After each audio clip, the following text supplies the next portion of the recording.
To improve video recording quality on Samsung Galaxy S25, we need to open the camera, then tap on these four dots on the right side and tap on the gear on the left in order to open camera settings. In camera settings, scroll down to find advanced video options, and then over here we can make sure that the video format is set to HEVC. Besides that, you can enable high bitrate videos option as well as the HDR, and then you can also go to lock, where we have an option to record in lock format to the camera preview. Lock format captures a wider dynamic range for more flexibility when editing.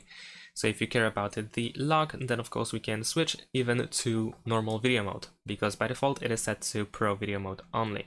If you want to keep it for pro mode video only, then of course that is fine. And these are all essentials for improving the video recording quality. Besides that, of course, we can enable video stabilization over here.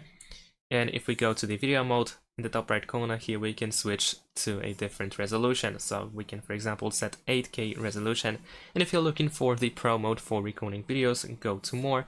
And then here we have pro video, where we have a bunch of different parameters that we can adjust. And that is pretty much it. Thanks for watching, leave a like and subscribe to my channel, and see you in my next videos. Bye!